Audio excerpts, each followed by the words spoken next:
पाहता येतो। कारण एकदा जर लिहिलं आणि वर्ष 2 वर्षानं किंवा हजारो वर्षानंतर जरी विचारले की इथं काय लिहिलेलं होतं तर आपण सांगू शकतो।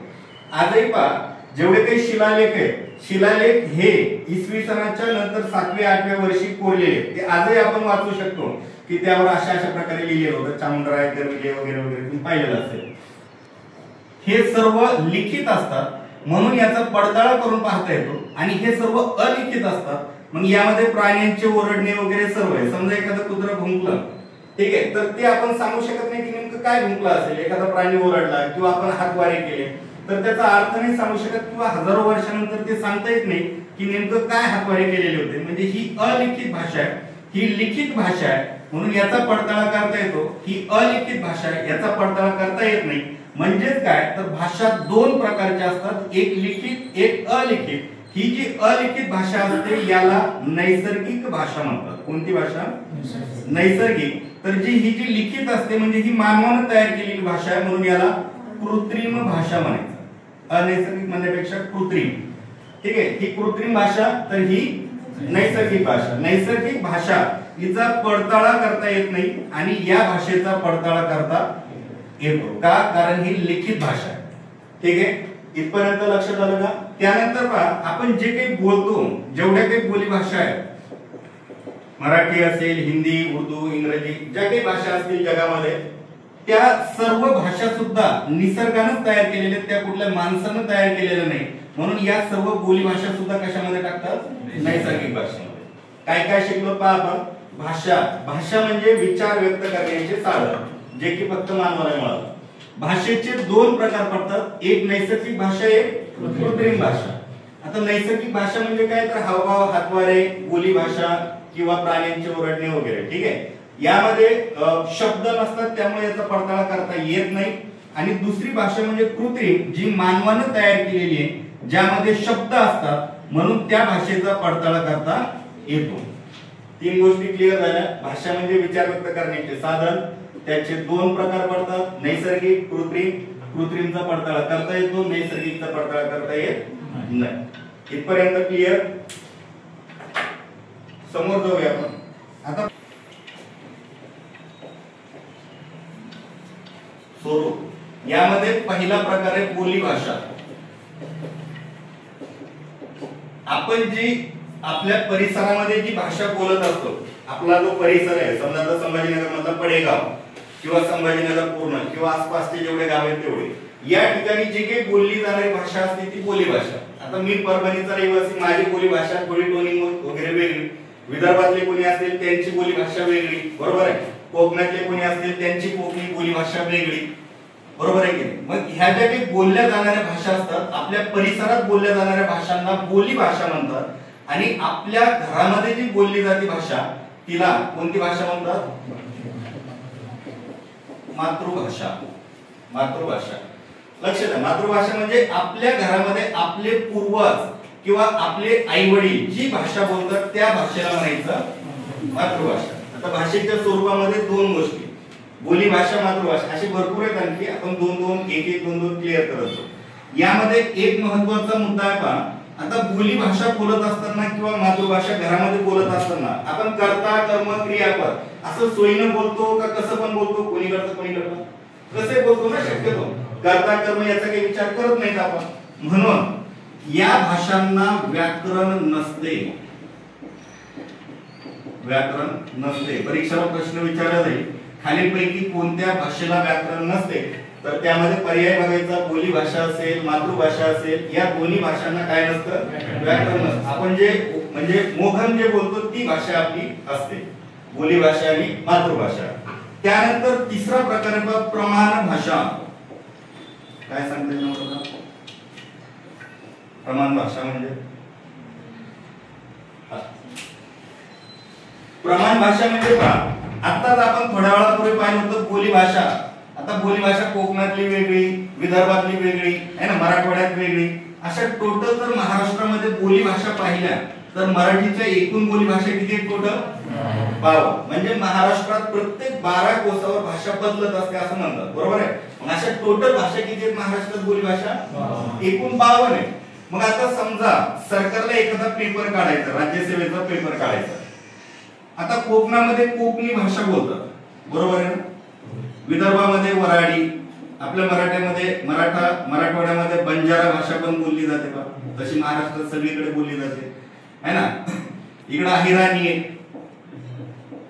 आहे ना भरपूर ठिकाणी. इकडं याच्यात जर खानदेशामध्ये वगैरे जर गेलो आपण तर अहिराणी भाषा बोलली जाते. आता लक्ष द्या, अशा टोटल किती भाषा आहेत आपल्याला फक्त थोडेफार नाव माहिती आहे, पण टोटल बोली भाषा किती आहेत. राज्य सरकारला एखादा पेपर काढायचा, तुमचा पोलीस भरतीचा पेपर काढायचा आहे, तर सरकार मग कोकणी भाषेत पेपर काढतो का वराडी भाषेमध्ये काढला जातो, का कोकणामध्ये कोकणी भाषेतला पेपर, वराडी इकडे वराडी भाषेमध्ये, किंवा मराठवाड्यामध्ये बंजारा भाषा किंवा आपल्या मराठी भाषेमध्ये, असं वेगवेगळं निघतो का सर्वांचा एकच निघतो.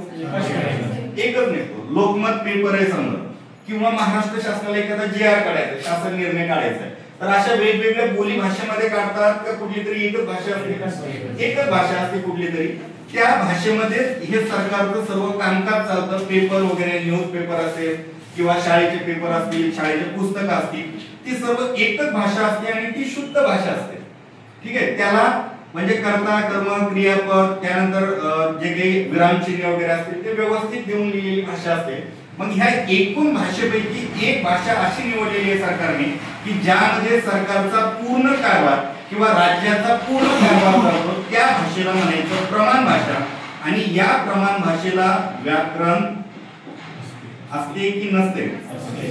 असते. बोली भाषेला आणि मातृभाषेला व्याकरण नसते, प्रमाण भाषेला व्याकरण असते.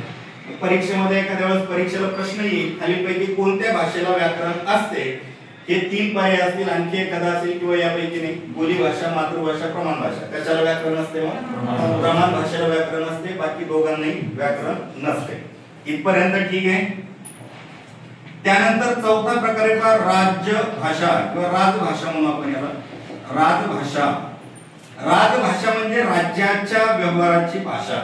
आपला महाराष्ट्र आहे, महाराष्ट्राची भाषा कोणती. महाराष्ट्र सरकारचा जो काही GR निघतो किंवा जे काही कागदपत्र असतात ते कोणत्या भाषेत चालत असतात. मराठीमध्ये. म्हणजे महाराष्ट्राची बोली, आपली महाराष्ट्राची राजभाषा झाली मराठी. तशी वेगवेगळ्या राज्याच्या व्यवहाराची वेगवेगळी भाषा असते.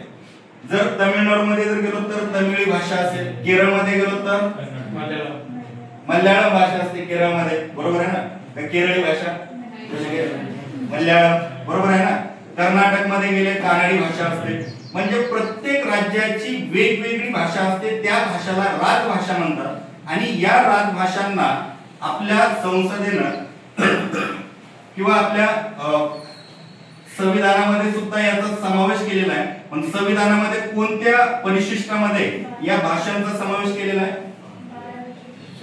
12व्या परिशिष्ट नंबर 8व्या परिशिष्टामध्ये भाषांचा समावेश केलेला आहे.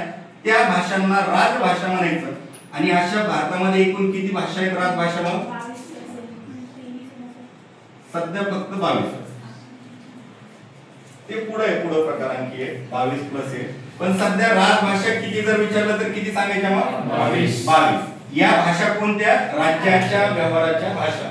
जशी महाराष्ट्राची मराठी, बरोबर आहे ना, तसं एकूण राज्यांच्या जेवढे काही राज्य आहेत तेवढ्यांपैकी 22 भाषांना राजभाषेचा दर्जा मिळालेला आहे.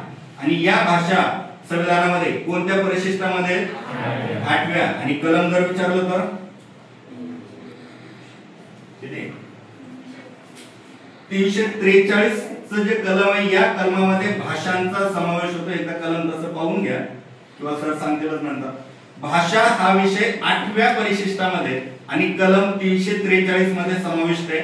त्यामध्ये एकूण 22 भाषा आहेत, त्यांना म्हणायचं. आपल्या महाराष्ट्राची राजभाषा कोणती. मराठी. 4 मुद्दे समजले का. राजभाषा, प्रमाण भाषा, मातृभाषा, बोली भाषा. भाषा म्हणजे काय तेही पाहिलं आपण. नैसर्गिक आणि कृत्रिम भाषा, हेही 2 मुद्दे आपण क्लिअर केले. त्यानंतर पुढचा प्रकार आहे 5वा राष्ट्रीय भाषा. कृत्रिमचा कशामुळे. कारण त्यामध्ये शब्द असतात, बरोबर. ती लिखित असते. कोणत्या भाषेचा पडताळा करता येत नाही. कशामुळे. त्यामध्ये शब्द नसतात है ना. शब्द नाहीत, लिखित नाहीत, म्हणून ती भाषा आपल्याला पडताळा करून पाहता येत नाही.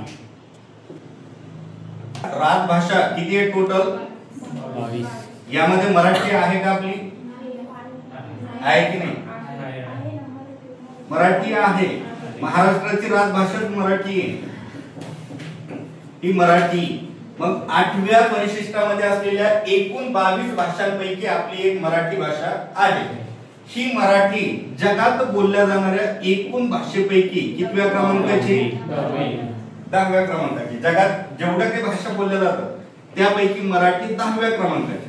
आणि आपल्या भारतामध्ये बोलल्या जाणाऱ्या एकूण भाषेपैकी मराठीचा क्रमांक लागतो तिसरा. ठीक आहे. परीक्षेत प्रश्न येईल, भारतामध्ये जवळपास किती भाषा बोलल्या जातात? तर जवळपास 1652. ठीक आहे. राजभाषा फक्त 22च आहे. राजभाषा फक्त 22. आपल्या भारतात एकूण बोली भाषा आहेत 1652. आपल्या महाराष्ट्रात बोली भाषा आहेत फक्त 52. महाराष्ट्रातल्या बोली भाषा किंवा मराठीच्या बोली भाषा 52.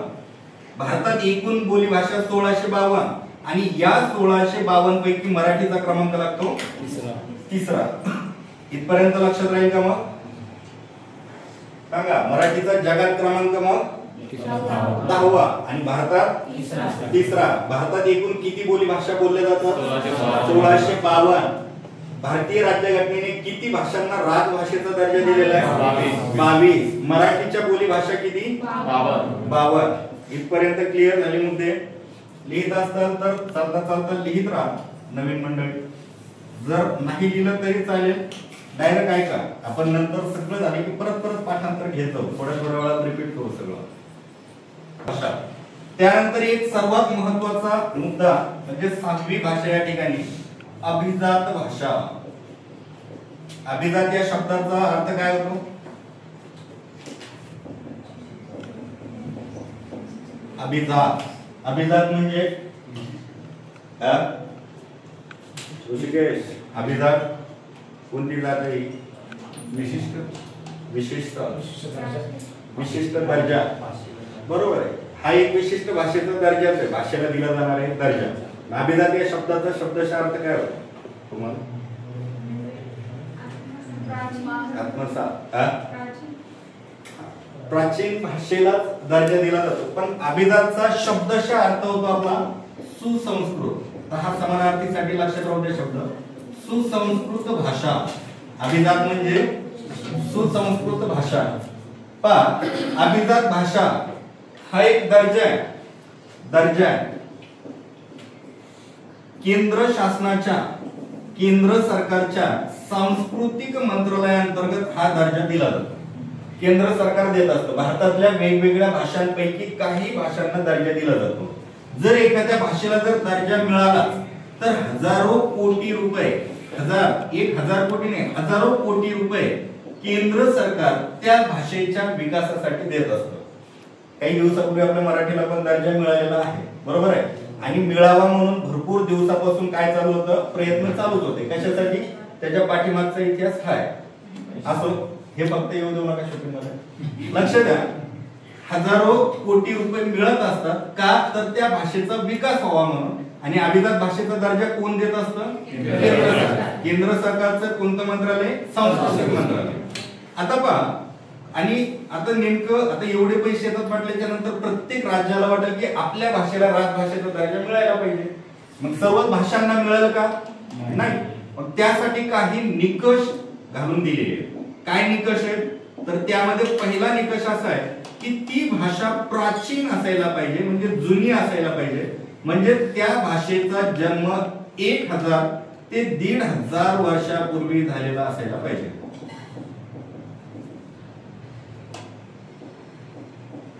कोणत्या भाषेला अभिजात भाषेचा दर्जा मिळतो? तर ती भाषा 1 ते 1500 वर्षापूर्वी अस्तित्वात असायला पाहिजे. त्यानंतर त्या भाषेमध्ये विविध प्रकारामध्ये भरपूर लिखाण पण झालेलं पाहिजे. म्हणजे ती भाषा कशी पाहिजे? प्रगल्भ पाहिजे.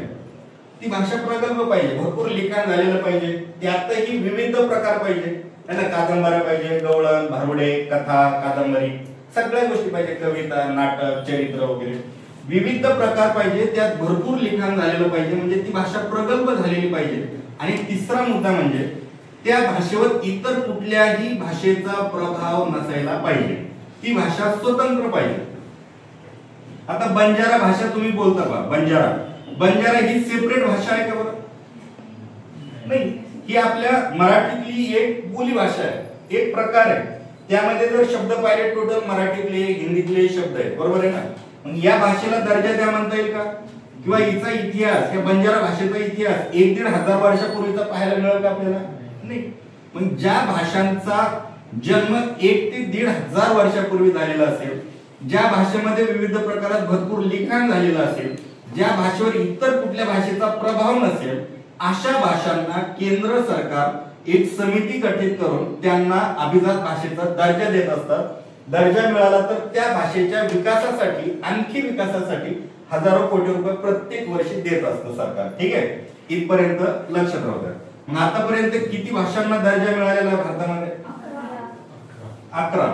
आतापर्यंत 6च होत्या. आता मागच्या 2 वर्षभरामध्ये 5 भाषांना दर्जा मिळालेला आहे. टोटल सध्या किती भाषा आहेत मग? 11 भाषा. इथपर्यंत लक्षात राहू द्या. मग सुसंस्कृत अभिजात भाषेचा दर्जा कोण देत असतं? राज्य सरकार का केंद्र सरकार? केंद्र सरकार, बरोबर आहे. केंद्र सरकारच्या कोणत्या मंत्रालयाअंतर्गत दिला जातो? सांस्कृतिक मंत्रालयाअंतर्गत. त्याचे निकष, पहिला निकष, ती भाषा जवळपास कधीची अस्तित्वात आलेली पाहिजे? 1000 ते 1500 वर्षापूर्वीची पाहिजे, आणि त्या भाषेमध्ये विविध प्रकारात भरपूर लिखाण झालेलं पाहिजे. तिसरी गोष्ट म्हणजे त्या भाषेवर कुठल्याही भाषेचा प्रभाव नसायला पाहिजे. आणखी भरपूर निकष आहेत, पण महत्त्वाचे 3. आणि सध्या एकूण किती भाषांना मिळालेला आहे दर्जा? आपली जी मराठी भाषा आहे, मराठीला दर्जा मिळालेला आहे. इथं राजभाषेचा पण दर्जा आहे आणि अभिजात भाषेचा पण दर्जा आहे. मराठीला अभिजात भाषेचा दर्जा मिळावा म्हणून कधी एक समिती स्थापन केलेली होती. 2012 साली रंगनाथ पठारे यांच्या अध्यक्षतेखाली एक समिती स्थापन केलेली होती, बरोबर आहे ना? कोण केलेली होती ही? महाराष्ट्र सरकारने. महाराष्ट्र सरकारने. तर त्यावेळेस काही दर्जा मिळालेला नाही. नंतर, यांच्या नंतर कोण होते अध्यक्ष? ते तर त्यावेळेसचे सल्लागार समितीचे अध्यक्ष होते. यांच्या नंतर होते पहा श्री काहीतरी आहे पहा, आता त्यांचं 2 वर्षापूर्वी निधन झालं. थोड्या वेळात आठवलं की मी इथं लिहून घेईन. एक होते, हे 1-2 वर्षात होते. आणि त्यानंतर सध्या 2024-25 पासून ज्ञानेश्वर मुळे नावाचे हे अध्यक्ष होते. आणि ह्या वेळेला मराठीला अभिजात भाषेचा दर्जा मिळालेला आहे. फक्त तुम्हाला एवढंच लक्षात ठेवायचं, मराठीला अभिजात भाषेचा दर्जा मिळावा म्हणून कोणाच्या अध्यक्षतेखाली समिती स्थापन केली होती? रंगनाथ पठारे यांच्या अध्यक्षतेखाली 2012 साली, है ना, जानेवारी 2012. नंतर सध्या या समितीचे अध्यक्ष ज्ञानेश्वर मुळे. आता या रंगनाथ पठारेवर त्यावेळेस नेहमी एक प्रश्न यायचा, आता येणार नाही. आता जर आला तुम्हाला यावर्षी तर यांच्यावर येईल. यांच्यावर हा एक प्रश्न होता पहा, रंगनाथ पठारे यांची गाजलेला लघुकथा संग्रह कोणता? तर त्यावेळेस भरपूर वेळा प्रश्न आलेला होता आणि त्याचं उत्तर होतं ताम्रपट. या ताम्रपटाला 1999 साली साहित्य अकादमीचा पुरस्कार मिळालेला आहे. हा भारतातला सर्वोत्कृष्ट 2 नंबरचा पुरस्कार आहे. साहित्य अकादमी हा पुरस्कार त्यांना मिळालेला होता. यांच्यावर प्रश्न आला तर हाही ज्ञानेश्वर मुळे यांचं आत्मचरित्र कोणतं? तर यांचं आत्मचरित्र सांगता येईल का कोणाला? माती, पंख आणि आकाश. माती, पंख आणि आकाश नावाचं, हा, श्री हरी नरके. श्री हरी नरके नावाचे हे 2 नंबरचे अध्यक्ष होते. आणि सध्या ज्ञानेश्वर मुळे.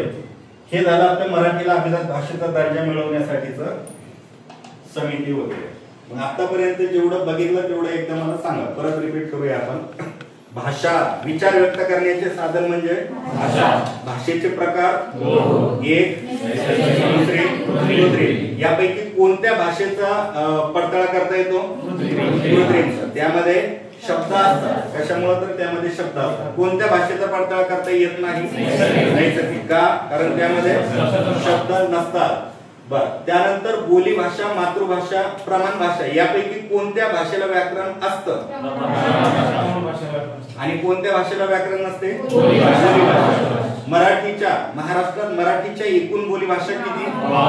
52. भारतीय राज्यघटनेच्या कितव्या परिशिष्टामध्ये भाषांचा समावेश होतो?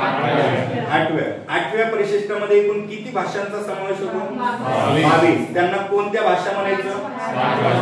राजभाषा. मराठी आहे का त्यापैकी? आहे. मग मराठी जगात बोलल्या जाणाऱ्या एकूण भाषेपैकी मराठी 10वी. भारतात बोलल्या जाणाऱ्या एकूण भाषेपैकी 3री.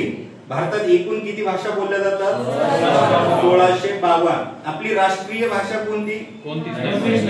सध्या कोणतीही नाही, म्हणजे कोणत्याही भाषेला राष्ट्रीय भाषेचा दर्जा मिळालेला नाही. अभिजात या शब्दाचा शब्दशः अर्थ कोणता? सुसंस्कृत. हा दर्जा कोण देत असतं? केंद्र सरकार. कोणत्या मंत्रालयाअंतर्गत? संस्कृती. त्याचे निकष, ती भाषा कधी अस्तित्वात आलेली पाहिजे?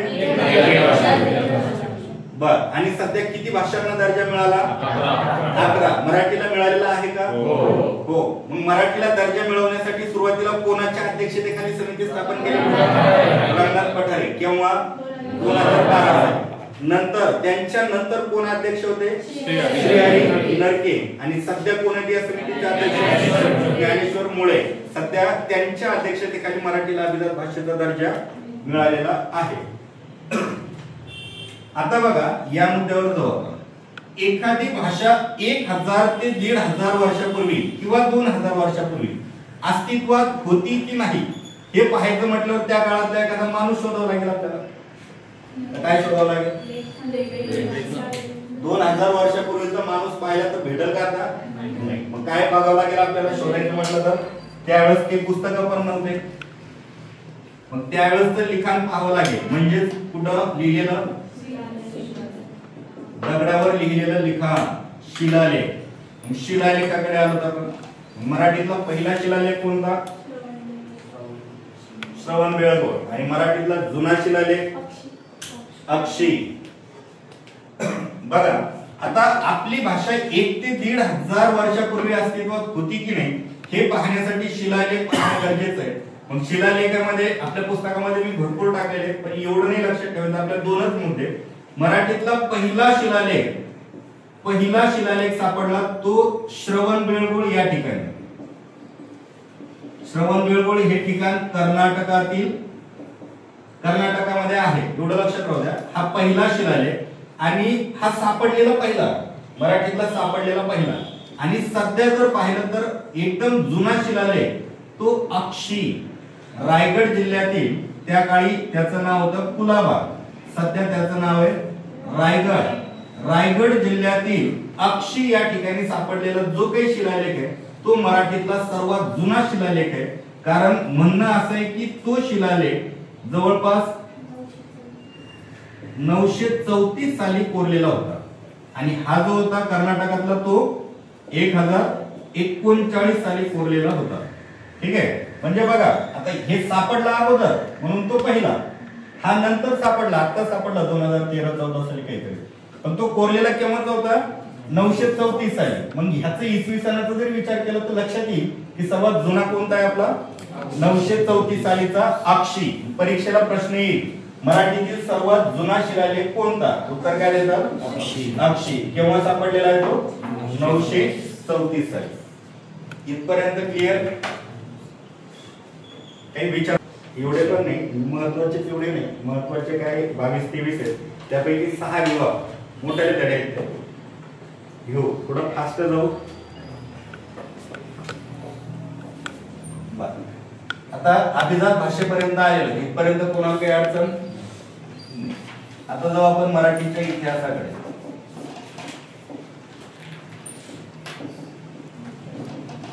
मराठीचा इतिहास म्हणजे मराठीमध्ये आतापर्यंत काय काय घडलं ते बघायचं आपल्याला. हे सर्वात महत्वाचं आहे, हे मुद्दे सर्वात महत्वाचे. बघा, आता सांगा बरं, मराठी व्याकरणावरील पहिला ग्रंथ कोणी लिहिला? William Carey. केव्हा लिहिला? विल्यम कॅरीचे कोण आहे? बदलले का? ऋषिकेश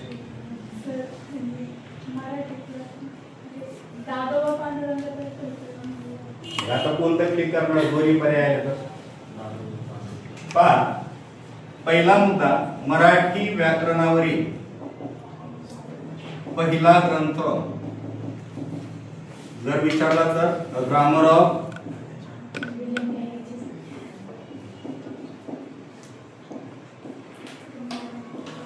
मराठा लँग्वेज कोणी लिहिलाय? हा विल्यम कॅरी. विल्यम कॅरी केव्हा लिहिला यांनी? 1805 साली. कुठून? सेहरामपूर. कुठं आहे ठिकाण? कोलकाता, पश्चिम बंगाल या ठिकाणी असलेल्या सेहरामपूर या ठिकाणाहून त्याने 1805 साली grammar of the Maratha language हा मराठी व्याकरणावरचा पहिला ग्रंथ प्रकाशित केला. बरं, हा माणूस मराठी असेल का? बरं, महाराष्ट्रातला कुठला असेल? हा विल्यम कॅरी नाव आहे.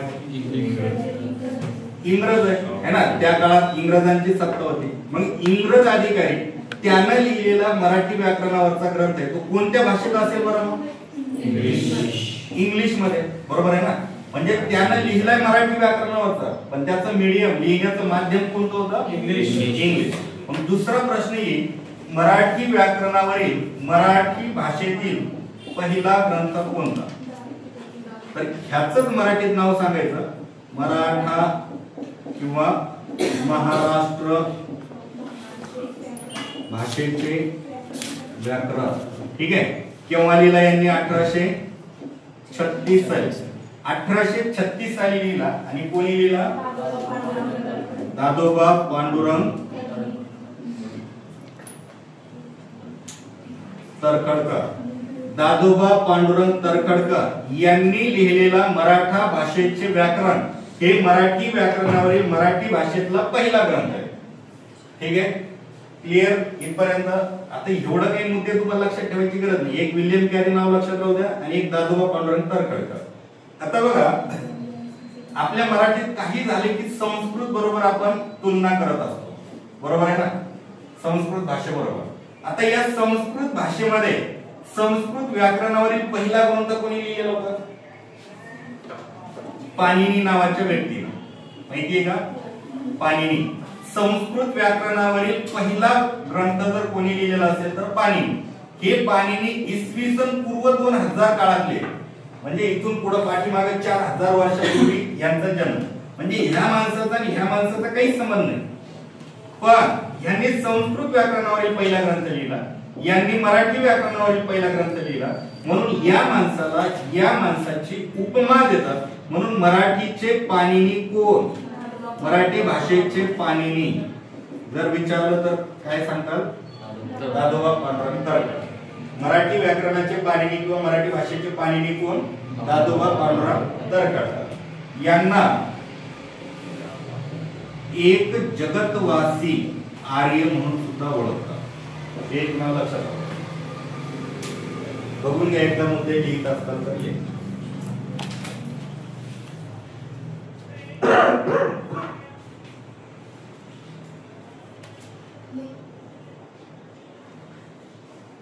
मराठी व्याकरणावरील पहिला ग्रंथ कोणता? मग grammar of the Maratha language. कोणी लिहिला? William carry. 1805. आणि कोणत्या भाषेत लिहिला? इंग्लिश मध्ये. मराठीतला कोणी लिहिला तर दादोबा पांडुरंग तरखडकर. कोणता होता? मराठा भाषेचे व्याकरण. केव्हा लिहिला? 1836. त्यांना काय म्हणतात? मराठी भाषेचे पाणिनी. आणि आणखी एक त्यांचं नाव एक जगतवासी आर्य.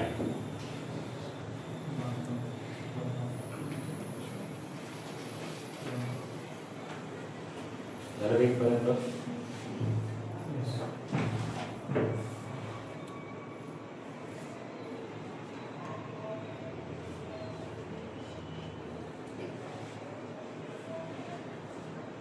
जेव्हा क्लास असायचे तेव्हा एवढं शिकवायला मला 3 दिवस लागायचे. म्हणजे 1-1 तासाचे 1.5 तासाचे लेक्चर असायचे आपले. तिसऱ्या दिवशी हा भाग चालू राहायचा. आता आपलं मला वाटतं अर्धा तास झाला असेल. अर्धा तासात पर्यंत पोहोचलो. हा, ज्यावेळेस फास्ट बॅच असते एखादी त्यावेळेस आपण घेतो. या पद्धतीने घेतलेलं असेल. हा, लिहून पण देत होतो.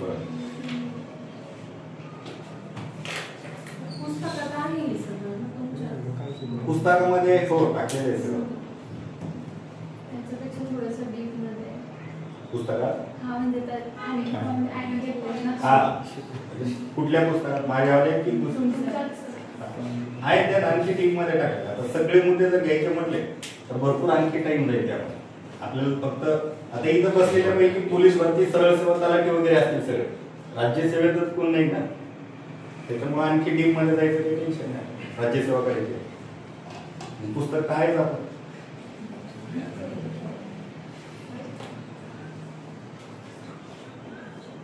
ऋषिकेश काय करायचं आपण अभ्यास करायचा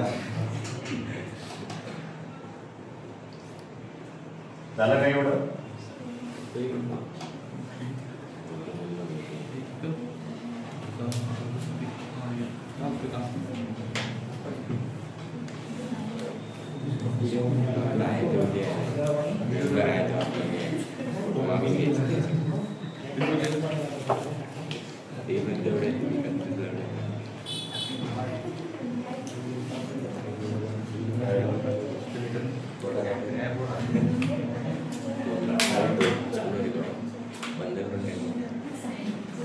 आता लक्ष द्या, मराठीचा इतिहास यामध्ये पुढचा मुद्दा आहे बघा.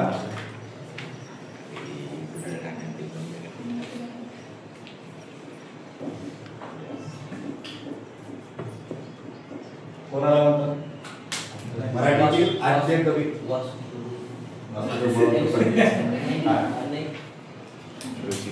वासुदेव बळवंत फडके. त्यांच्याविषयी काय आहे, त्यांच्याविषयी सांगते म्हणजे मराठीत इतिहासामध्ये होते आद्य क्रांतिकारक.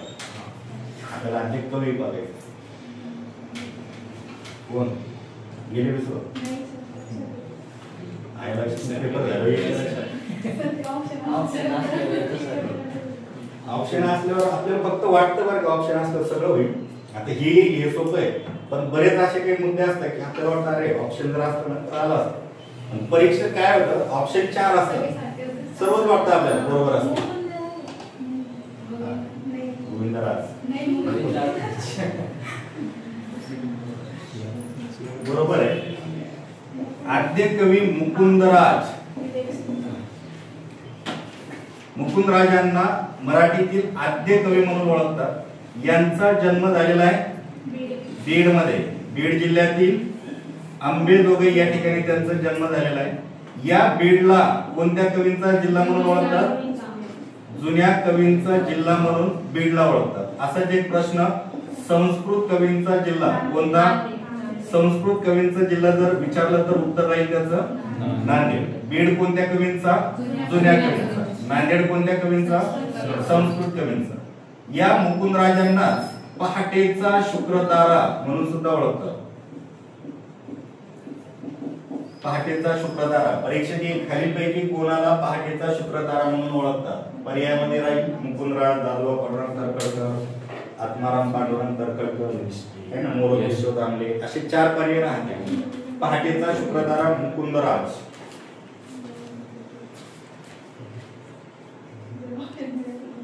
आता लक्ष द्या, यांनी लिहिलेलं पहिलं काव्य म्हणजे विवेक सिंधू.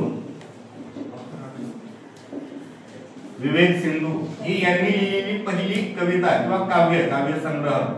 याच काव्याला आधुनिक मराठीतील आद्य पद्य ग्रंथ म्हणून ओळखतात. परीक्षेला प्रश्न येईल, आधुनिक मराठीतील आद्य ग्रंथ कोणता. आद्य ग्रंथ येऊ द्या किंवा आद्य पद्य ग्रंथ येऊ द्या, उत्तर काय आहे, विवेक सिंधू. आणि शिक्षक भरतीला एक प्रश्न असा होता, आधुनिक मराठीतील आद्य गद्य ग्रंथ कोणता. गद्य म्हणजे धड्याच्या स्वरूपातला आणि पद्य म्हणजे कवितेच्या स्वरूपातला. गद्य ग्रंथ म्हटलं तर कोणतं सांगतात, लीळा चरित्र. लीळा चरित्र हा मराठीतील आधुनिक मराठीतील आद्य गद्य ग्रंथ आहे. आद्य गद्य ग्रंथ लीळा चरित्र. कोणी लिहिलेला आहे बरं हा लीळा चरित्र, माईम भट्टांनी.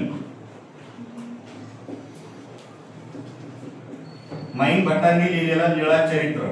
हा लीळा चरित्र ग्रंथ कोणावर अवलंबून आहे, म्हणजे हे चरित्र कोणाचं चरित्र लिहिलेलं आहे त्यामध्ये, चक्रधर स्वामी. चक्रधर स्वामी यांचं, श्री चक्रधर स्वामी यांचं चरित्र आहे. लीळा म्हणजेच ओवी आहे ना, यांच्या आयुष्यात घडलेल्या ज्या काही घटना आहेत त्या लीळेच्या स्वरूपात लिहून ठेवलेल्या आहेत, त्यालाच लीळा चरित्र म्हणतात. ते लिहिलेले माईन भटांनी. हे एक लक्षात राहू. आद्य गद्य ग्रंथ, आद्य पद्य ग्रंथ. फक्त आद्य ग्रंथ जरी विचारला, गद्य पद्य जर नाही आलं पर्यायामध्ये, तर तुम्ही यालाही क्लिक करू शकता. विवेक सिंह पर्यायामध्ये बघायचं दोन पैकी जे असेल ते.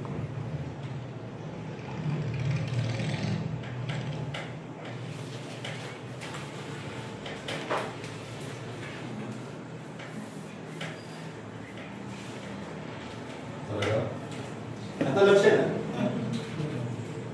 पुढचा मुद्दा, मराठीच्या इतिहासामध्ये जनक मंडळी यांच्यावर पण नेहमी प्रश्न विचारला जातो. जनक, मग आधुनिक मराठी काव्याचे जनक सांगता येईल का?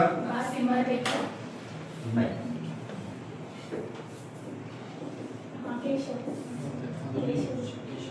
आधुनिक मराठी काव्याचे जनक जर विचारलं तर कोण? केशवसूत. आणि आधुनिक मराठी नवकाव्याचे जनक असं जर विचारलं तर मग ते आहे वा.सी. मर्ढेकर. हे लक्षात राहू द्या. नवकाव्याचे हा एक्स्ट्रा शब्द लक्षात राहू द्या. हे जर आलं तर वा.सी. मर्ढेकर. आधुनिक मराठी काव्याचे जनक केशवसूत, आधुनिक मराठी नवकाव्याचे जनक वा.सी. मर्ढेकर.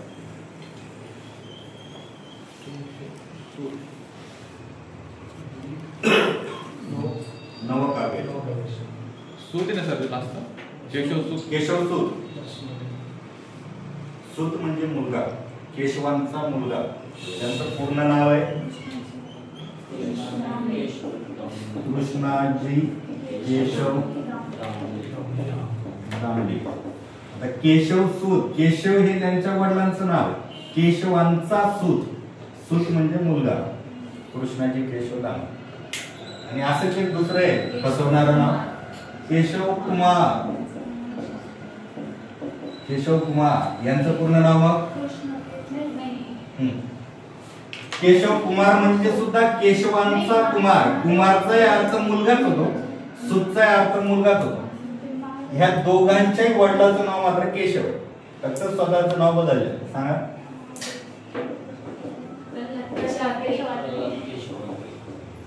प्रल्हाद केशव आत्रे. हे केशवांचा कुमार, हा केशवांचा सूत. दोघांचा अर्थ होतो मुलगा. केशव दोघांच्या वडिलांचं नाव. लक्षात ठेवा. बरोबर. त्याचं काही नाही. हे दोन मुद्दे लक्षात आले का? त्यानंतर आधुनिक मराठी कवितेच्या जननी सावित्रीबाई फुले. सावित्रीबाई फुले हे लक्षात राहू. आधुनिक मराठी काव्याच्या जननी. जननी म्हणजे आई, जनक म्हणजे वडील.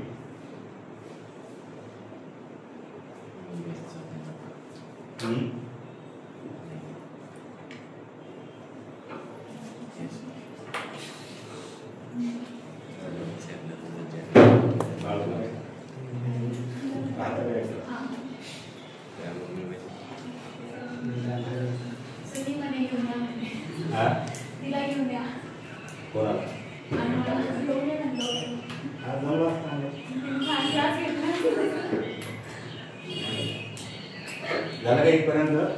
पुढचा मुद्दा पहा. आधुनिक मराठी कादंबरीचे जनक. कादंबरीचे जनक जर विचारलं तर हरी नारायण आपटे. हरिनारायण आपटे आता हे कादंबरीचे जनक हरिनारायण आपटे. आणि आणखी एक मुद्दा आहे आधुनिक मराठी नाटकाचे जनक महात्मा फुले.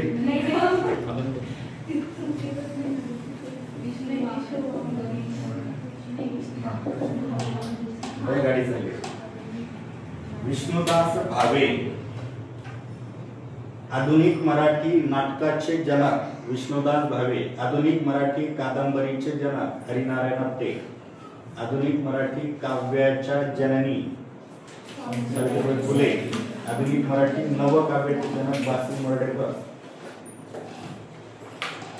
राहील का लक्षात?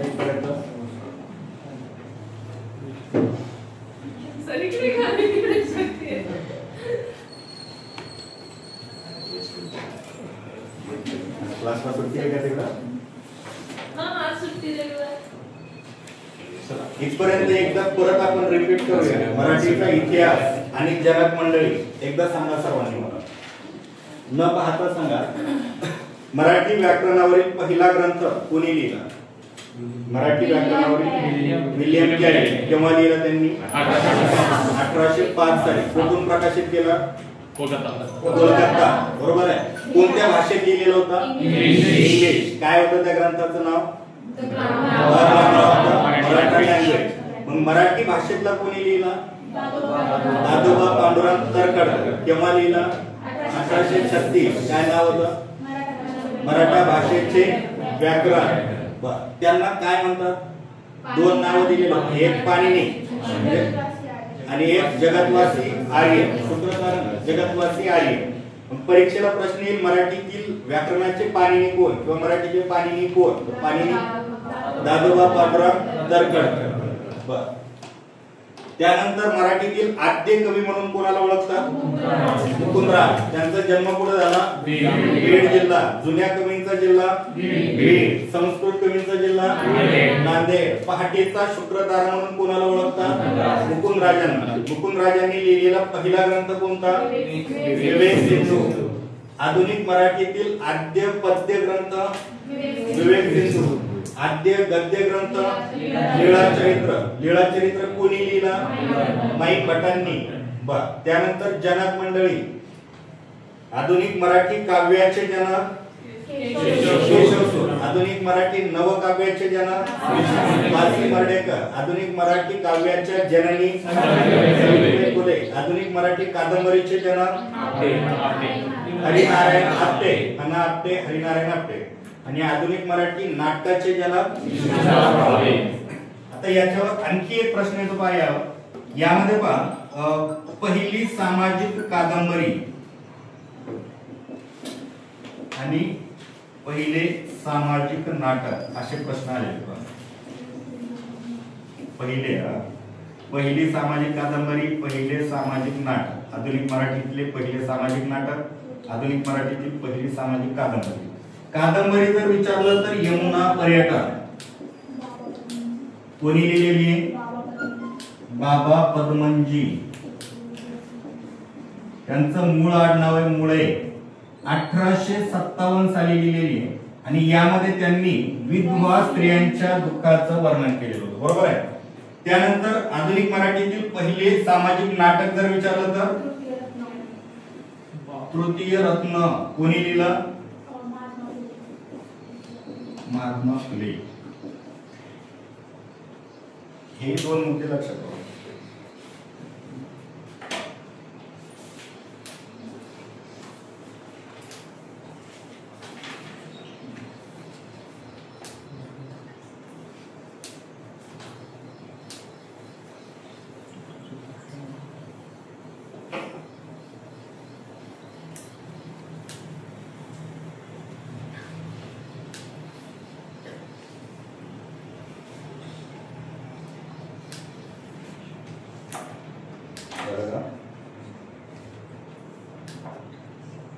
सगळे मुद्दे आहेत ना. एक मुद्दा म्हणजे एक प्रश्न आहे.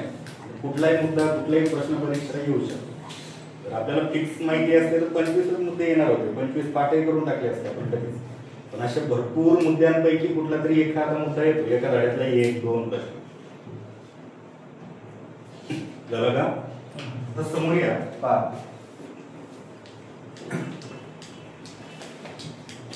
आपण यामध्ये पुरस्काराकडे जाऊया. पुरस्कार साहित्यामध्ये दिले जाणारे 2 सर्वश्रेष्ठ पुरस्कार.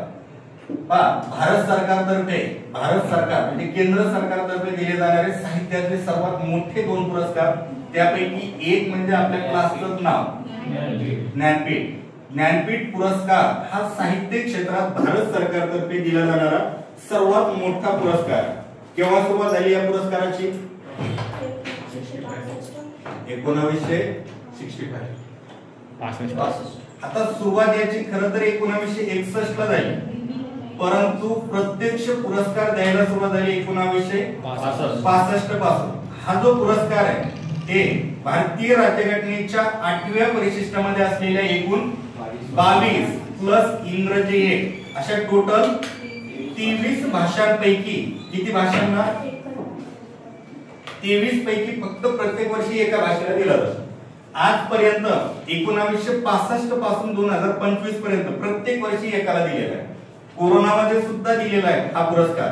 म्हणजे भारतरत्न तरी कधी कधी रोखलेले फक्त 25 वेळा दिलेले आहेत आतापर्यंत भारतरत्न पुरस्कार, पण हा पुरस्कार प्रत्येक वर्षी दिला जातो. 23 भाषेपैकी एका जणाला दिला जातो. यामध्ये आणखी एक महत्त्वाचं म्हणजे समजा एखाद्या भाषेला जर हा पुरस्कार मिळाला, समजा 2015 ला जर मराठीला मिळाला असेल मराठीला, तर तिथून पुढे 3 वर्ष म्हणजे 16, 17 आणि 18 3 वर्ष त्या भाषेचा विचार केला जात नाही. म्हणजे लगातार एकाच भाषेला 2-3 वर्ष कधीच मिळत नाही. या पुरस्काराचं हे एक वैशिष्ट्य. ठीक आहे. म्हणजे पहा, ज्ञानपीठ पुरस्काराची सुरुवात 1961 द्यायला सुरुवात झाली 65 पासून. हा पुरस्कार एकूण 23 भाषांपैकी एकाला दिला जातो. त्यामध्ये पहिला पुरस्कार मिळालेला आहे 1965 चा पहिला पुरस्कार कोणाला मिळाला सांगा?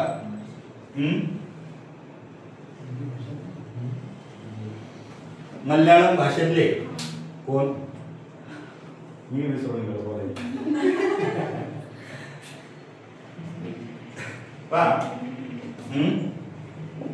मल्याळम भाषेतला 1965 साली पहिला पुरस्कार मिळालेला आहे. त्यानंतर पहिली महिला बंगाली भाषेमध्ये पहिल्या महिलेला दिलेला आहे 1975 साली. ती आहे आशापूर्णा देवी. आशापूर्णा देवी. ठीक आहे.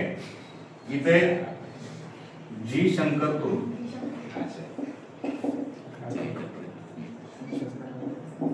लक्ष राहू द्या. एकूण ज्ञानपीठांपैकी पहिला ज्ञानपीठ विचारला मराठीतला वगैरे. पहिला ज्ञानपीठ मल्याळम भाषेत मिळाला 1965 ला कोणाला मिळालेला आहे? जी शंकर उरुप्यांना. पहिली महिला जर विचारलं तर बंगाली भाषेतली 1975 साली आशापूर्णा देवी. आणि पहिला मराठीतला पहिला कोणाला मिळालेला आहे? वी स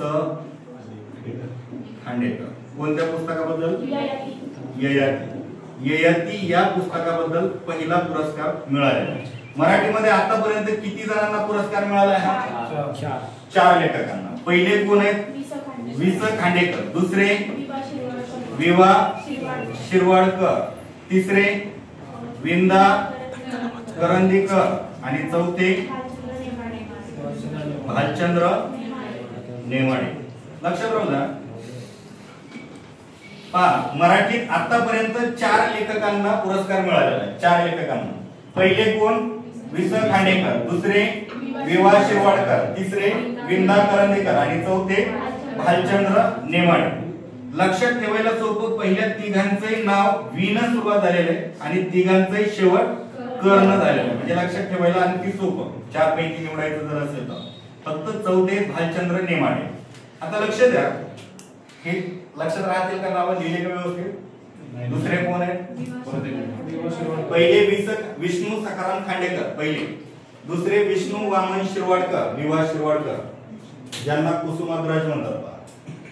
तिसरे विंदा करंदीकर विनायक जनार्दन करंदीकर. विंदा करंदीकर जनार्दन आहे का? दामोदर विनायक जनार्दन करंदीकर. आणि चौथे भालचंद्र नेमाडे. वि स खांडेकर यांच्या ययातीला, त्यानंतर विवा शिरवाडकरांच्या विशाखा या काव्यसंग्रहाला, विंदा करंदीकर यांच्या अष्टदर्शने आणि भालचंद्र नेमाडे यांच्या हिंदू जगण्याची एक समृद्ध अडगळ या त्यांच्या पुस्तकाला मिळालेला आहे. हे 4 लक्षात राहू द्या. यावर भरपूर वेळा प्रश्न विचारलेला आहे.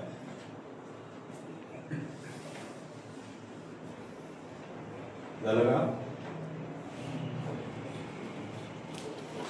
एकदा सांगा, आपण चर्चा करूया. ज्ञानपीठ पुरस्कार, ज्ञानपीठाची स्थापना केव्हा झाली? ज्ञानपीठ पुरस्कार प्रत्यक्ष द्यायला सुरुवात झाली 1965 पासून. ज्ञानपीठ पुरस्कार किती भाषेत दिला जातो? 23 पैकी प्रत्येक वर्षी एका जणाला. पहिला पुरस्कार कोणाला मिळाला? जी शंकर चोर. कोणत्या भाषेत? मल्याळम. आणि इसवी सन पहिली महिला बंगालची आशापूर्णा देवी म्हणजे बंगाली भाषेतला मिळाला. पहिले मराठी लेखक वि स खांडेकर ययाती. दुसरे लेखक विवा शिरवाडकर. तिसरे विंदा करंदीकर. आणि चौथे भालचंद्र नेमाडे. इथपर्यंत लक्षात राहील का? बघा, एक पुरस्कार संपला. आता दुसरा पुरस्कार बघूया आपण.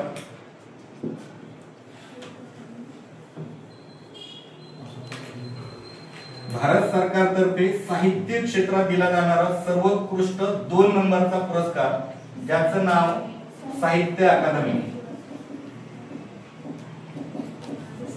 साहित्य अकादमी पुरस्कार. आता या पुरस्काराची सुरुवात झालेली आहे 1954. आता लक्षात ठेवण्यासाठी आणखी एक मुद्दा लक्षात राहू द्या. मला सांगा, भारतातला सर्वश्रेष्ठ पुरस्कार कोणता आहे? भारतरत्न. सर्वात मोठा पुरस्कार आहे भारतरत्न. 2 नंबरचा पद्मविभूषण, 3 नंबरचा पद्मभूषण आणि 4 नंबरचा पद्मश्री. बरोबर आहे ना? ह्या चारही पुरस्काराची सुरुवात सुद्धा 1954 ला झाली आणि ह्याही पुरस्काराची सुरुवात 1954 ला झाली. लक्षात राहू द्या सर, या पुरस्काराची सुरुवात झाली 54 ला, प्रत्यक्षात द्यायला सुरुवात झाली 55 पासून.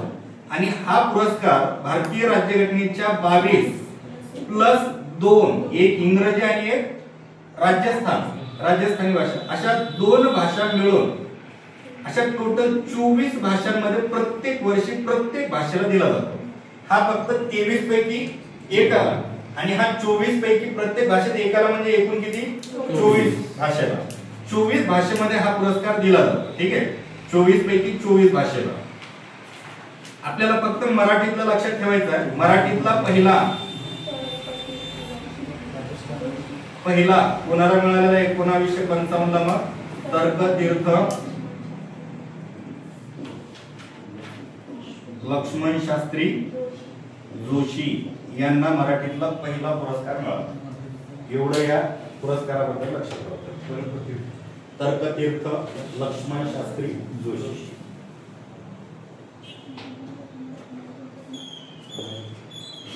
सरदार सरांचं या ठिकाणी आगमन झालेलं आहे.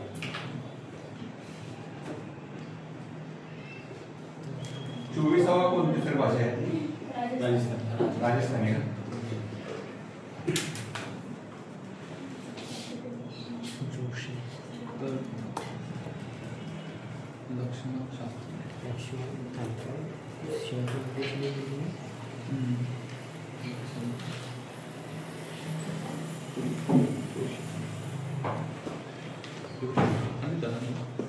पण या ठिकाणी पहिला धडा आपण संपवतोय. एकदा हे सर्व आपण मोडून टाकूया आणि जेवढं काही शिकलो ते एकदा रिपीट घेऊ आपण. फक्त तोंडी तुम्ही उत्तर देताल, मी विचार. चालेल? जेवढं लक्षात राहिलं असेल तेवढं सांगा. पाहून सांगा वहीमध्ये लिहिलेलं असेल.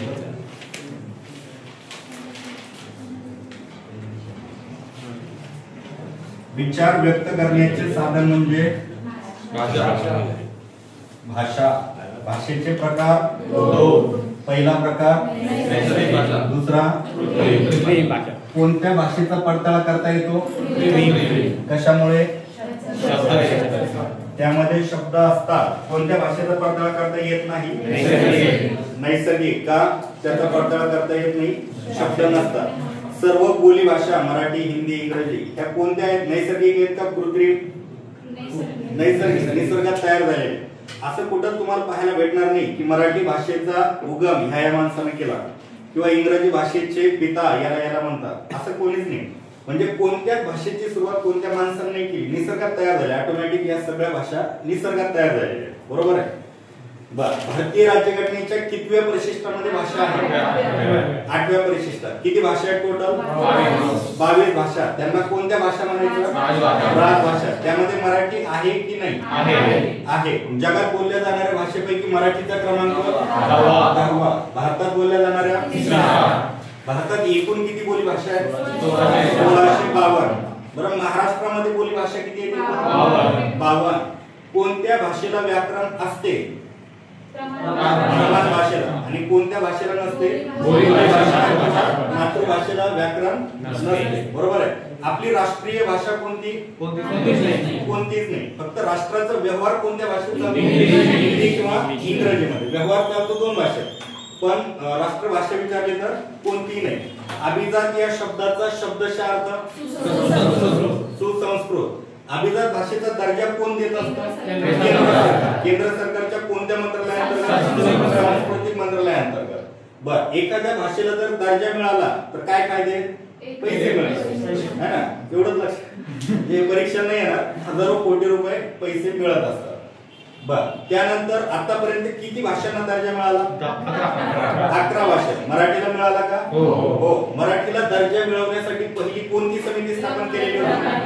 रंगनाथ पठाणे यांच्या अध्यक्षतेखाली. बरोबर. केव्हा स्थापन केलेली होती? 2012 साली. त्यानंतर त्याचे अध्यक्ष कोण? आणि सध्या त्या समितीचे अध्यक्ष ज्ञानेश्वर मुळे. ज्ञानेश्वर मुळे यांचं आत्मचरित्र कोणतं सांगितलं होतं? माती, पंख आणि आकाश. बर, त्यानंतर रंगनाथ पठाणे यांचं गाजलेलं लघुकथा संग्रह सांगितलं होतं ताम्रपट. ताम्रपटाला कधी पुरस्कार मिळालेला आहे? 1999. कोणता? साहित्य अकादमी, जो की आपण आता पाहिलं आहे ना, भारतातला सर्वश्रेष्ठ 2 नंबरचा साहित्य अकादमी पुरस्कार. बर, त्यानंतर मराठी व्याकरणावरील पहिला ग्रंथ कोणता? Grammar of the Marathi language. कोणी लिहिला? William carry. कोणत्या भाषेत लिहिला? इंग्लिश मध्ये. बर, आणि कधी लिहिलं ते? 1805 आहे. मराठीतला मराठी व्याकरणावरील पहिला ग्रंथ 1836 ला. कोणी लिहिला? दादोबा पांडुरंग तर्खडकर यांनी लिहिला. त्यांना काय म्हणतात? मराठी भाषेचे पाणी. आणखी एक नाव त्यांचं एक जगतवासी आर्य. बर, पहाटेचा शुक्रतारा म्हणून कोणाला ओळखतात? मुकुंदराज. मुकुंदराज यांचा जन्म कुठे झाला? बीड. जुन्या कवींचा जिल्हा बीड. संस्कृत कवींचा जिल्हा नांदेड. पहाटेचा शुक्रतारा कोणाला म्हणतात? मराठीतील आद्य कवी कोण? मुकुंदराज. आद्य ग्रंथ कोणता मराठीतला? विवेक सिंधू. आद्य गद्य ग्रंथ विचारला तर लीळाचरित्र. लीळाचरित्र कोणी लिहिलं? माईम भटांनी. माईम भटांनी लीळाचरित्र लिहिलं. कोणावर? चक्रधर स्वामी यांचे म्हणजे चरित्र लिहिले. बरोबर आहे. चक्रधर स्वामी यांनी कशाची स्थापना केलेली होती? महानुभव पंथाची स्थापना केलेली चक्रधर स्वामी. बरोबर आहे. बा, त्यानंतर पुरस्कार. जनक. आधुनिक मराठी काव्याचे जनक केशवशोध. आधुनिक मराठी नवकाव्याचे जनक वासिम मर्ढेकर. आधुनिक मराठी नाटकाचे जनक विष्णुदास भावे. कादंबरीचे जनक हरिनारायण आपटे. काव्याच्या जननी सावित्रीबाई फुले. बर, आधुनिक मराठीतील पहिली सामाजिक कादंबरी आणि सामाजिक नाटक पुरस्कार. भारत सरकारतर्फे साहित्यात दिला जाणारा सर्वश्रेष्ठ पुरस्कार कोणता? ज्ञानपीठाची स्थापना 61. प्रत्यक्ष पुरस्कार. जर समजा परीक्षेला प्रश्न आला की ज्ञानपीठ पुरस्काराची सुरुवात केव्हा झाली, तर 2 पैकी एकच पर्याय आहे, 61 किंवा 65. शक्यतो 65 ला क्लिक करा. पुरस्कार विचारला तर 65. आणि ज्ञानपीठाची स्थापना. ज्ञानपीठ ही एक समिती होती पहिली. 4 वर्ष समिती चालली, नंतर सरकारनं पुरस्कार सुरुवात केली. ठीक आहे, त्याचा इतिहास वेगळा. ज्ञानपीठ पुरस्कार 65. भारतातला पहिला ज्ञानपीठ पुरस्कार कोणाला दिला? मल्याळम भाषेमध्ये. पण कोणाला? माणूस. पहिली महिला कोण ज्ञानपीठ केव्हा? बर, आणि कोणत्या भाषेत? मराठीत किती जणांना मिळाला? 4 जण. पहिले दुसरे विवा शेवाळकर, तिसरे इंदा करंदीकर आणि चौथे भालचंद्र नेमाडे. भालचंद्र नेमाडे यांच्या कोणत्या कादंबरीला पुरस्कार मिळाला? हिंदू जगण्याची एक समृद्ध अडगळ. आणि केव्हा मिळालेला आहे? 2014-15. त्यांचे इसवी सन दिलेले होते का? लिहून नव्हते दिले. द्यायचे का? काही गरज नाही. आता पहा, हे 20 खांडेकर यांचं पुस्तक ययाती. पुरस्कार मिळाला 1974. नंतर विवा विशाखा 1983 हे बिंदा जोडू नये म्हणजे डॉट नाही बिंदा करंदीकर अष्टदर्शनी 2003 आणि नेमाडे चिंदू जगण्याची एक अडगळ 2014 ला मंजूर 15 ला 6 फेब्रुवारी 2015 ही तारीख पण एका ठिकाणी विचारली गेली. हा आता सुरुवात झालेली होती 1965 ला ह्यांना मिळालेला 2014 चा. मग 65 पासून 14 पर्यंत जर तुम्ही बेरीज केली वजाबाकी केली 65 2014 तर एकूण कितव्या क्रमांकाचा आहे हा 50व्या क्रमांकाचा. आणि एखाद्या घटनेला 50 वर्ष जर पूर्ण झाले तर कोणता महोत्सव सुवर्ण महोत्सव साजरा केला जातो. सुवर्ण महोत्सवी पुरस्कार मिळालेला आहे कोणाला भालचंद्र नेमाडे यांना सुवर्ण महोत्सवी. एखाद्या घटनेला 25 वर्ष पूर्ण झाले तर रौप्य महोत्सव. 60 वर्ष कंप्लीट झाले नसतं 60 ला आहे का 60 ला आहे 60 ला हिरा 65 ला नाही 75 ला आहे 75 ला अमृत आणि 100 ला शताब्दी.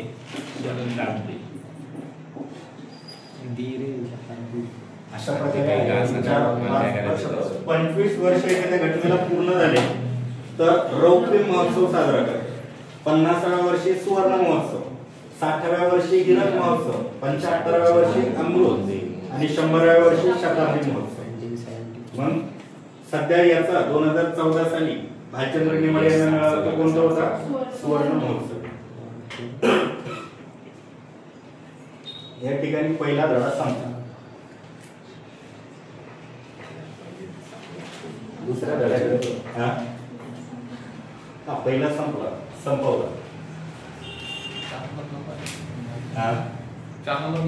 भालचंद्र नेमाडे.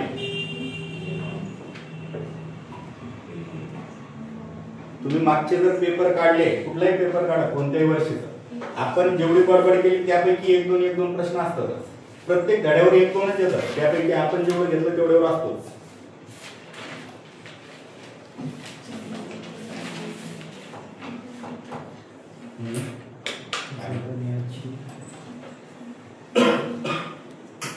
डोक्यावरून गेला का बरं चांगल्या डोक्याला माहिती मला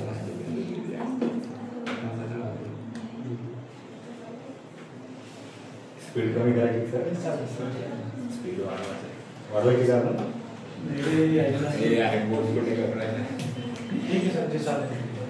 कमी करायची असेल तर कमी करू वाढवायची तर वाढवू का तसं मध्ये थोड्या वेळाला पाठांतर घेतो त्यामुळे परत रिव्हिजन पण होते. म्हणजे मागचा मुद्दा एखाद्या वेळेस मागे राहून गेला तर पुढच्या विचाराच्या टायमात तो क्लिअर होतो. आता पुढचा धडा सुरू करू वाटलं तर रिव्हिजन घेण्याऐवजी धडा हळूहळू सुरू करू.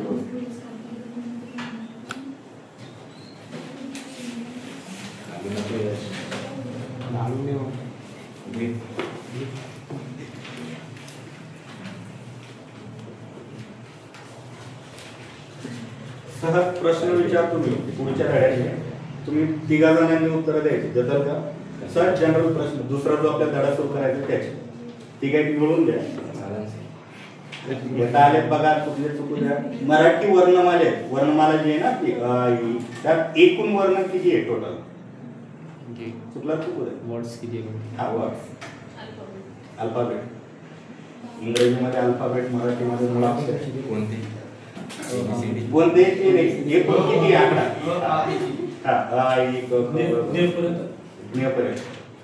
सर कुठला आकडा कुठलाही एक सांगून द्या. 52 बरोबर. हा त्यापैकी स्वर म्हणजे वावेल्स किती आहेत 12 सध्या 14 आहे. बर व्यंजने 36 ते 14 आणि 36 तर नाही 34 आहे. थोडा वेळ बघू आपण तसं. आणि 2 स्वरादी आहे. स्वरादी आता इंग्रजीमध्ये कन्सेप्ट नाही है ना. स्वरादी इकडे आहे मराठीमध्ये. बघूया आपण सुरुवात करूया.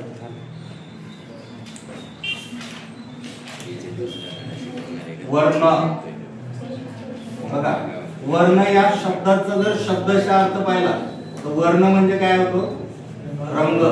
पहिल्या काळात रंगात जे लिहून ठेवले जायचे त्याला वर्ण म्हणायचे, बरोबर आहे ना. पण वर्ण म्हणजे आपल्याला या ठिकाणी रंग हा अर्थ नाही घ्यायचा. तर वर्ण म्हणजे आपल्या तोंडून आपल्या मुखातून जो काही ध्वनी बाहेर पडतो, ज्याचं विघटन नाही करता येत, जो ध्वनी मूळचा ध्वनी जो बाहेर पडतो त्याला वर्ण म्हणतात. म्हणजे याची व्याख्या अशी तयार होते, मुखावाटे निघणारा मूळचा ध्वनी, मूल ध्वनी म्हणजे वर्ण. मुखावाटे निघणारा मूळचा ध्वनी म्हणजे वर्ण. आपल्या मुखातून जे वर्ण बाहेर पडतात ते 3 प्रकारचे असतात. पहिला वर्ण असा की मुखातील जे काही अवयव आहेत, आपल्या तोंडातले दात, ओठ, टाळू, जीभ, कंठ, मूर्धा, ह्या अवयवांचा एकमेकांना स्पर्श न होता जे ध्वनी बाहेर पडतात त्याला म्हणायचं असतं स्वर. म्हणजे जी हवा आपण बाहेर सोडतो ती हवा कुठेही न अडवता सरळ सरळ ज्या ज्या वर्णांचा उच्चार होतो त्याला म्हणायचं स्वर. आणि दुसरे असे की ज्या वर्णाचा उच्चार करताना मुखातील हवा अडवली जाते आणि अवयवांचा एकमेकांना स्पर्श होतो, म्हणजे घर्षण वगैरे होतं, त्यावेळेस ज्या वर्णाचा उच्चार होतो त्याला म्हणायचं असतं व्यंजन. आणि 2 असे आहेत की ज्यांचा उच्चार करताना त्याच्या पाठीमागे नाही तर अगोदर स्वराचा उच्चार होतो त्याला म्हणायचं स्वरादी. म्हणजे स्वर आहे आधी ज्याच्या असे ते. आता स्वर किती आहेत आपल्याकडे? 14. कोणकोणते? अ, ई है ना. आहा इकडे ठीक आहे. हे किती आहेत? 2. आणि व्यंजने किती आहेत टोटल? 34. आता यांची बेरीज करा, किती होईल? किती होती? 50. 2 गेले कुठे?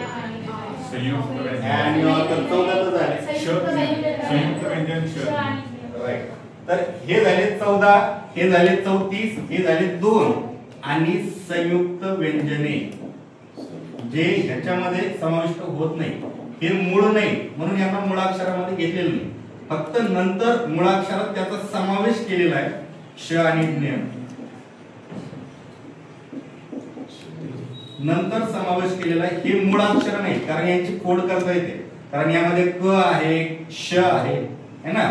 यात एक क आणि श दोघांची बेरीज करून क्ष तयार होतो. इथं द, न आणि य तिघांची बेरीज करून ज्ञ तयार होतो. आपली व्याख्या काय? मुखावाटे निघणारे मूळचे ध्वनी ज्याचं विघटन नाही करता येत, याचं विघटन करता येतं म्हणून यांना मूळाक्षर म्हणत नव्हते, नंतर समावेश केला यांचा. ठीक आहे. हे इकडचे जे 50 आहेत हे टोटल कशामध्ये येते? वर्ण. पण एकूण वर्ण विचारलं तर किती सांगताल आता सध्या? 1 लक्षात राहू द्या. 1 पर्यंत नाही लिहिलं तरी चालेल, आपल्याला सगळं डिटेल मध्ये बघायचं. फक्त हे आकडे सध्या तोंडी लक्षात राहू द्या. एकूण वर्ण 12, स्वर 14, स्वराधिक 2, व्यंजन 34 आणि संयुक्त व्यंजने 2.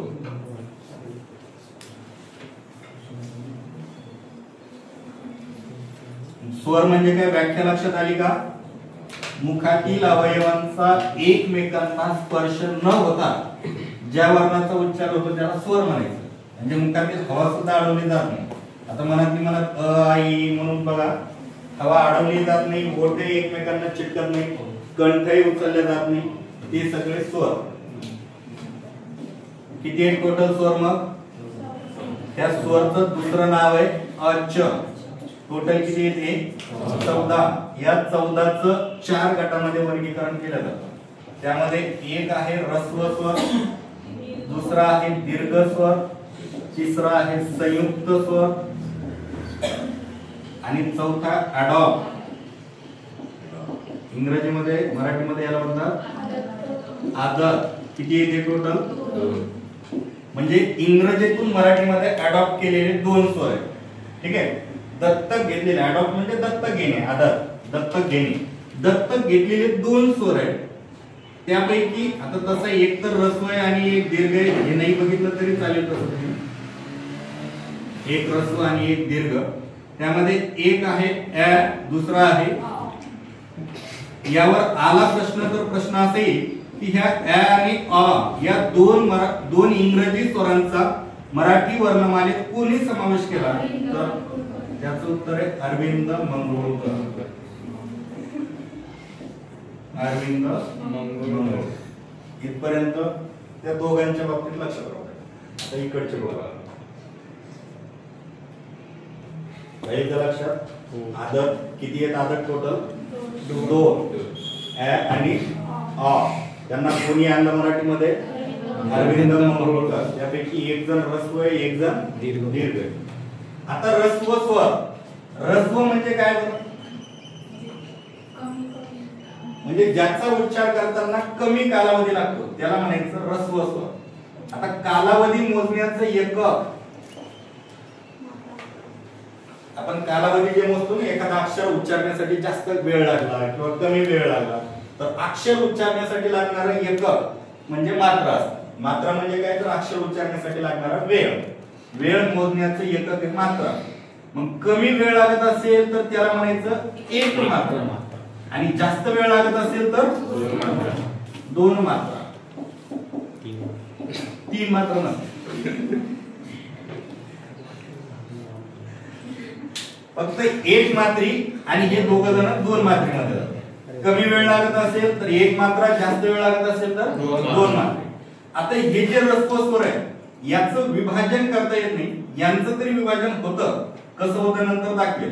पण हे मूळचे स्वर असतात, यातून विभाजन होत नाही, म्हणून यांना मूळ स्वर म्हणतात किंवा मूलस्वर म्हणतात. मूलस्वर असे किती आहेत टोटल? हे 5. आता हे कसे आणि यांचं कसं विघटन होतं आपण थोड्या वेळानं बघू. आता पहा, हे अ, लहान आई म्हणजे ऱ्हस्व उ, त्यानंतर रू ऋषीचा, आणि हा रू. हे किती आहेत टोटल? 5. आता हे दीर्घ स्वर किंवा याला 2 मात्रे म्हणतात, किंवा यांचा शेवट दीर्घांत होतो, म्हणून याला एकदा परीक्षेमध्ये विचारलेलं होतं दीर्घांत हा शब्द पण आहे. हे टोटल किती आहे? 3. एक आहे. आता आ म्हणजे अ अधिक अ करू शकता ना तुम्ही. मोठा ई म्हणजे लहान ई अधिक लहान ई, आणि उ म्हणजे लहान उ अधिक लहान उ, बरोबर, मोठा उ. म्हणजे यांचं विभाजन अशा पद्धतीने होऊ शकतं, म्हणून यांना मूल स्वर म्हणता येत नाही. हे मूळ स्वर आहे. यांचं विभाजन होईल का बरं? इकडे 3 आणि इकडे नंतर असं काढायचं, असं तर विभाजन नाही करता येणार याचं. म्हणून हे मूळचे स्वर आहे, यांना मूळ स्वर म्हणा. हे दीर्घ स्वर आहे. आणि संयुक्त स्वर है ना, हे दुसऱ्यांपासून उत्पन्न होतात. म्हणजे 2 स्वरांच्या एकत्रीकरणातून तिसरा स्वर तयार होतो, म्हणून यांना तदुत्पन्न म्हणतात. तदुत्पन्न, तदुत्पन्न, तद म्हणजे दुसऱ्यांपासून उत्पन्न झालेले. किती जण आहेत टोटल? 4. जर अ मध्ये लहाना किंवा मोठा ई मिळवला तर ए तयार होतो.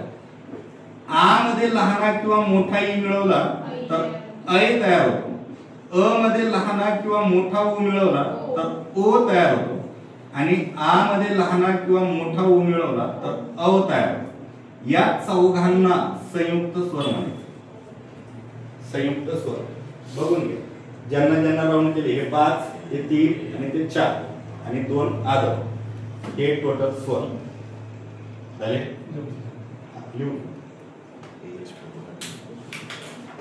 याच्यात आणखी एक मुद्दा ऍड करायचा आहे, सांग.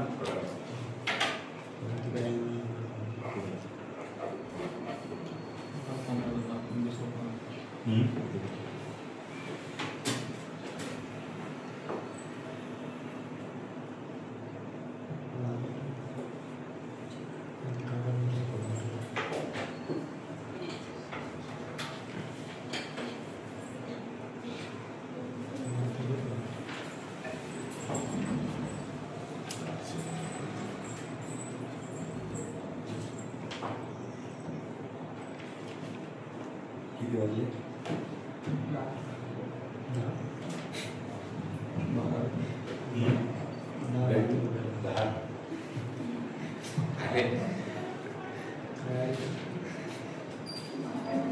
ब्रेक वगैरे घ्यायचा असेल तर सांगा बरं का. पण आपल्याला किमान हा तरी एक धडा संपवत आपण आहे, पण पुढचा वाटलाच तरी किंवा पुढचे 2 संपूया छोटे छोटे 5-5 मिनिटाचे, म्हणजे म्हणायला तरी 4 धडे संपले असं होईल.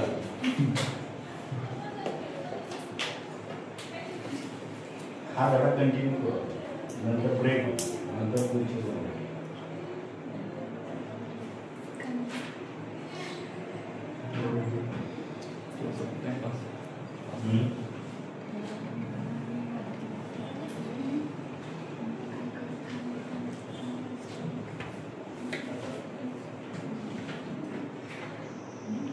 स्वराचं दुसरं नाव आज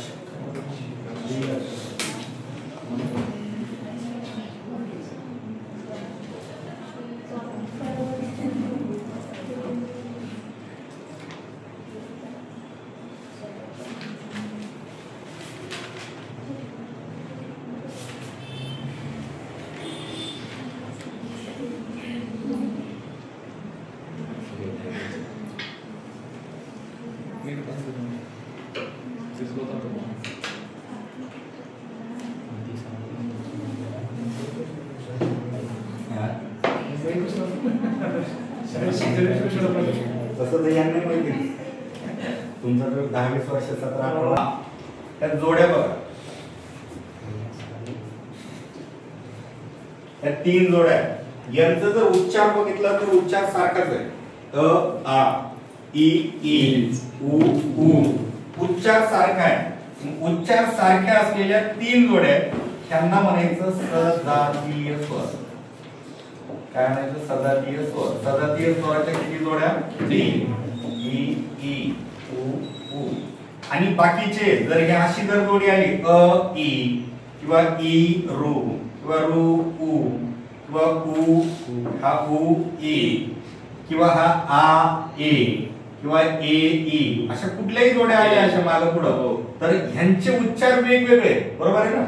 भिन्न उच्चाराच्या जोडीला विजातीय स्वर म्हणतात. विजातीय स्वर अ ए किंवा इकडं ऐ रू किंवा आ ई याच्या भरपूर जोड्या पडतात. हे 2 लक्षात राहू द्या. एक सजातीय स्वर, दुसरा विजातीय स्वर. सजातीय स्वराच्या 2-3 जोड्या आहेत, विजातीय स्वराच्या भरपूर जोड्या पडतात.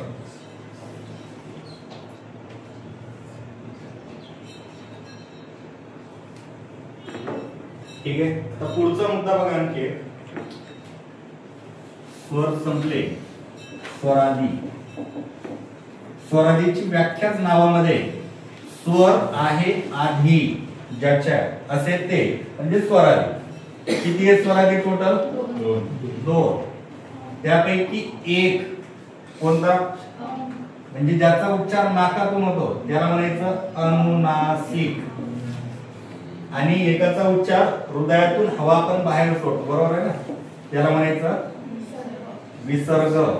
एक आहे नाक दाबून धरलं तर याचा उच्चारच नाही करता येत, म्हणून त्याला अनुनासिक म्हणायचं, नाकातून उच्चार होतो. आणि एक अहा अहा यांचा मराठी वर्णमालेत समावेश कोणी केला जर विचारलं तर उत्तर आहे मोरो केशव दामले.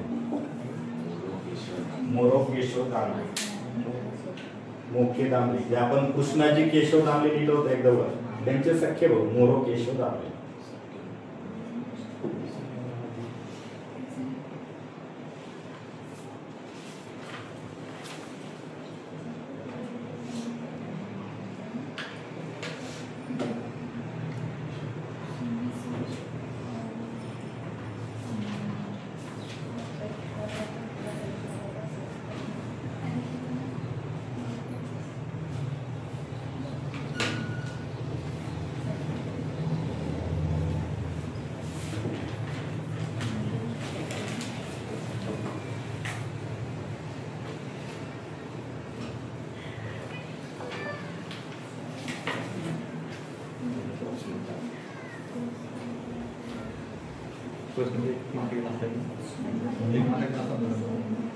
या काही विचारायचं असेल मध्येच विचारू शकता बरं का, बोला.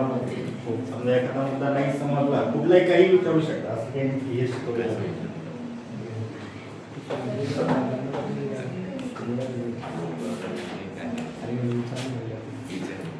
लक्ष द्या, पुढचा मुद्दा आहे व्यंजन. किती आहेत व्यंजन टोटल? या व्यंजनाचं दुसरं नाव आहे पहा स्वरांत.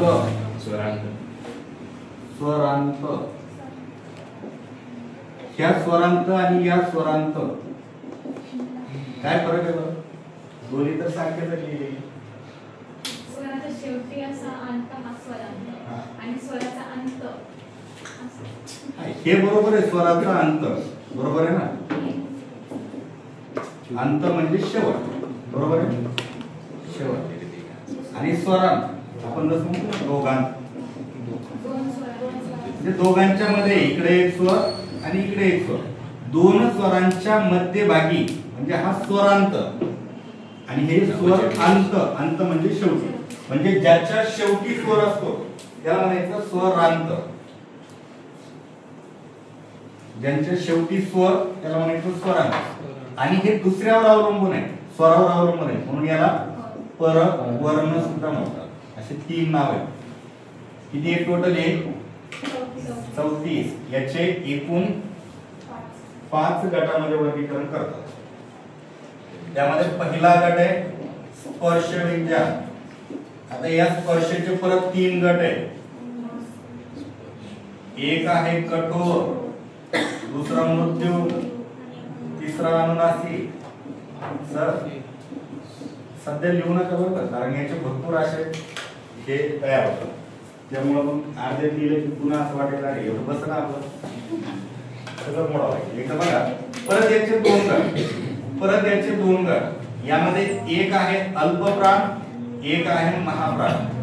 याचं पण अल्पप्राण महाप्राण. अनुनासिकाचं दुसरं नाव आहे पंचम वर्ण किंवा याला पर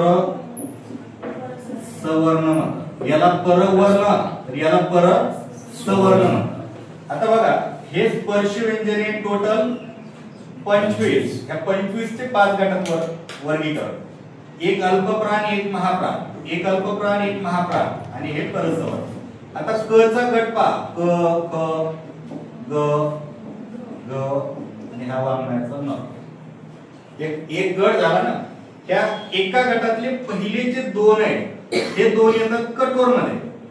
पुढचे जे 2 जण आहेत ते येतात मृत्यू मध्ये. आणि हा 5वा जो आहे तो अनुनासिकामध्ये. नाकातून उच्चार होतो म्हणून तो 5वा अनुनासिकामध्ये जातो. ह्या दोघांचे पुन्हा 2 गट. एक अल्पप्राण, एक महाप्राण. इथं पण ह्या दोघांमध्ये एक अल्पप्राण, एक महाप्राण. आणि हा नाकातून उच्चार होतो म्हणून याचा अनुनासिक. तसं जसा क चा गट झाला तसा च चा गट. त, छ, ज, ज आणि हा त्र नाही तर हा न आहे. न नाकातून उच्चार होतो म्हणून याला अनुनासिकामध्ये. नंतर परत ट, ठ, ड, ढ आणि बाणाचा न. त, थ आणि हा नळाचा न आणि शेवटचा प,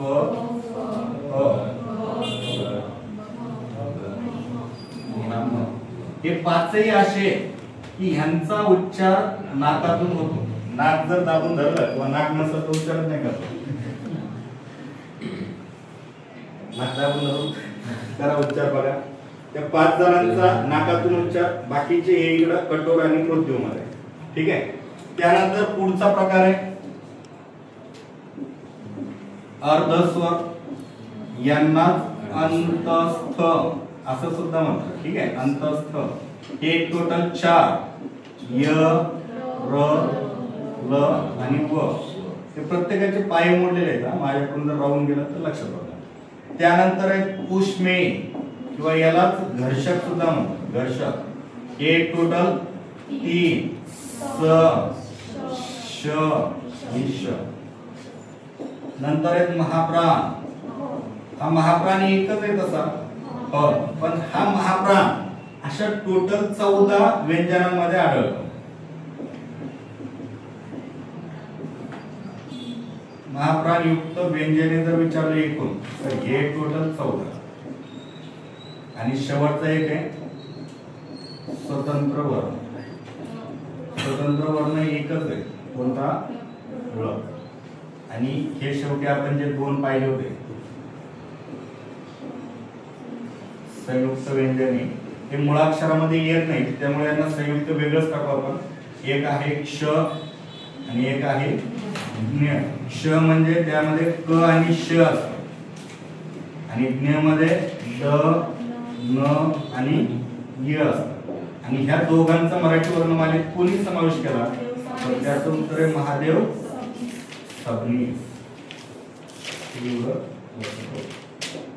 आता लिहित असतं तर घेऊन